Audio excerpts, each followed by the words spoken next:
Hey, hello everyone, welcome back. So in this video or in this whole series, we'll be working on a project which will be based on the reinforcement learning. We'll be developing options trading bot which will automatically, place orders, right? And by the end of this whole series, we will be having probably like 20 episodes or 20 videos, and you will have a complete system which will basically will have, let's say, or you can train, backtest, and even do the paper trading.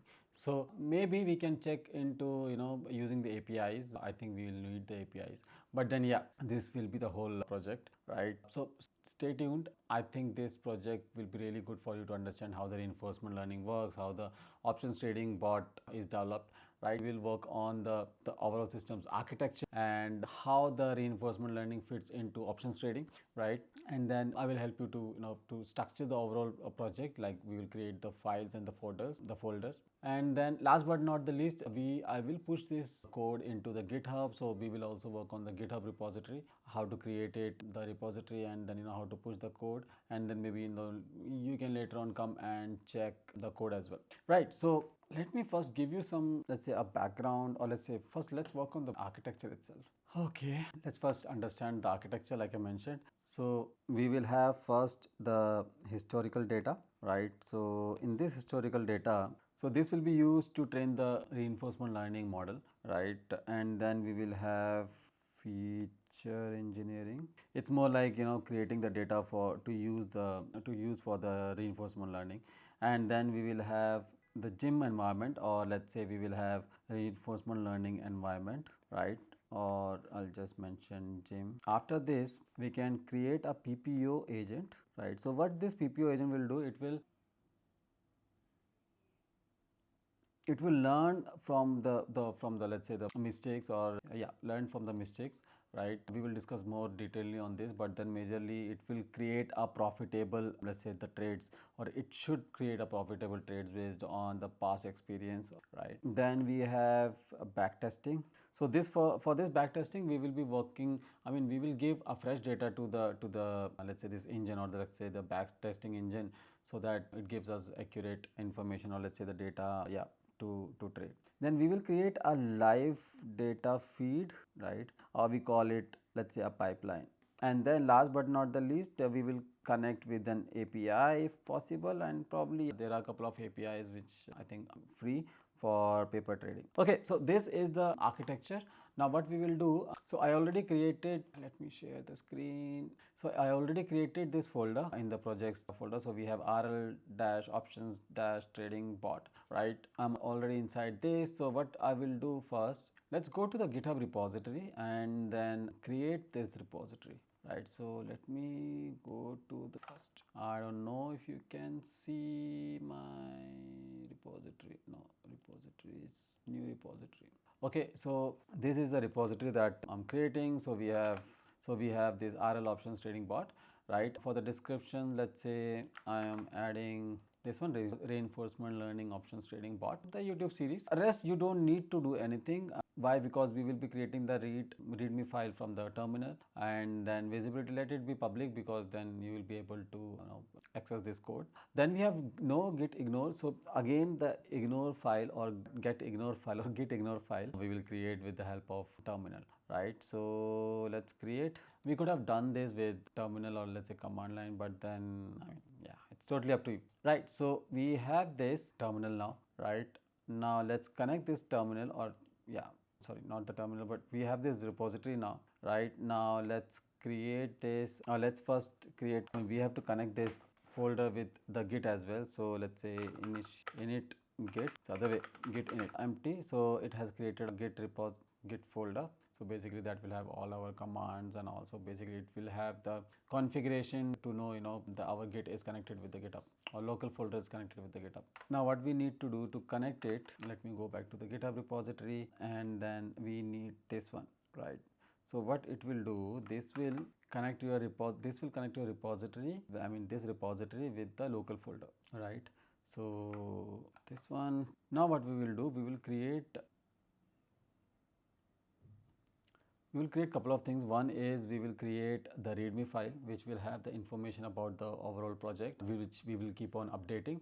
Then we have git ignore. This git ignore file again will have all those files which the GitHub needs to ignore, right? Or we will not upload those files into the GitHub repository. Most of them includes, let's say documentation, or we don't need to share all the documentation, those kind of files, and then we can include, those credentials, or let's say the passwords or username or IDs and all.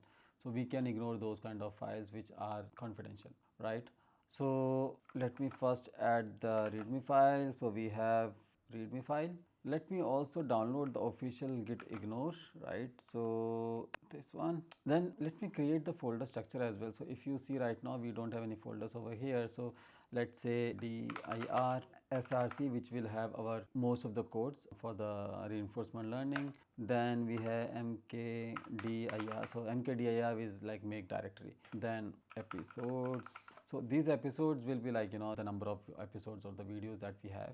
So I will keep every episodes in that particular folder, and then within that folder we'll have multiple files, right? Then we have notebooks. It's more like, the notebooks, kdir, all those relevant information, or let's say the files, empty files and all. Then config, mkdir config, we'll keep the config files in this, and then mkdir, we will have the documents in this folder, right? So now if you see, we have all these, like the folders, and then we have git ignore and then readme file, right? Git ignore majorly used to have these kind of, ignoring, these files or folders needs to be ignored. So that's why I pulled it from the official website itself, so that, we don't need to keep adding our own, like the manual part.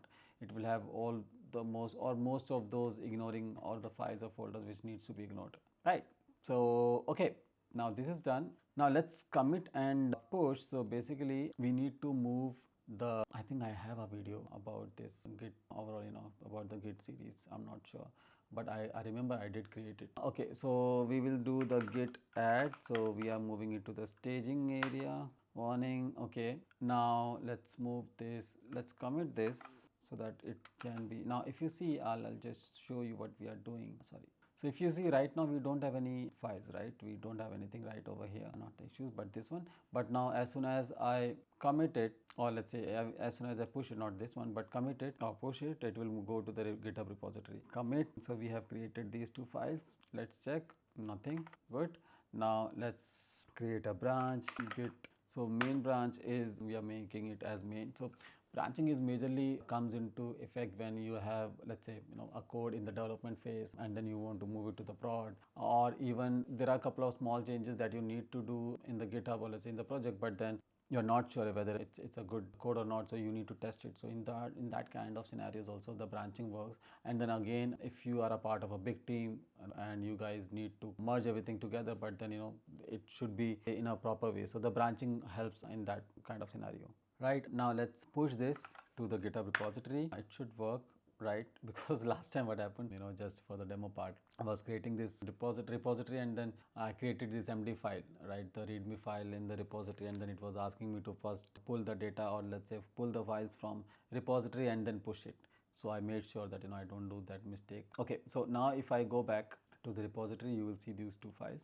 See, we have git ignore, and then we have read. There will not be much thing in the readme, right? But we will work on that because this readme file is really important, right? Okay, it's a good thing to work with, GitHub repository, because if you are new to the development, I would really suggest you to start using GitHub.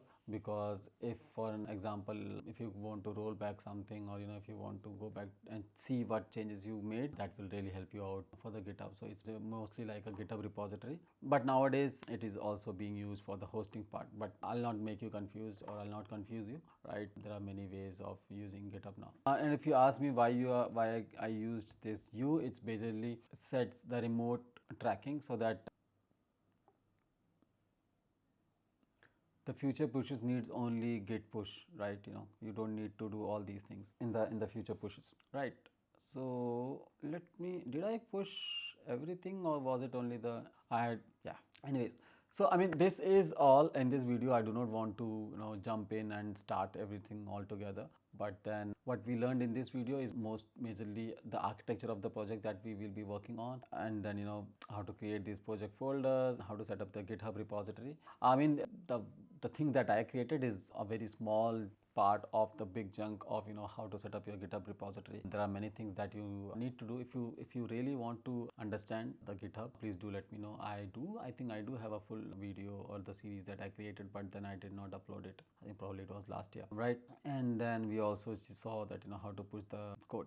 Now if you really like to follow me on this particular project, maybe you can write on the comment section that you have completed till here, and if you have any kind of confusion or doubt, please do let me know. I will really help you out. I mean, that's why I'm here, right? So this is it for this video. In the next video we will work on the reinforcement learning and options trading, so how both of them come together. So we will understand the practicality of how to develop this options trading with the help of reinforcement learning. I'll not go very deep into the theoretical part because you will get it anywhere, right? So that's all. Thank you so much. Have a great day. Bye.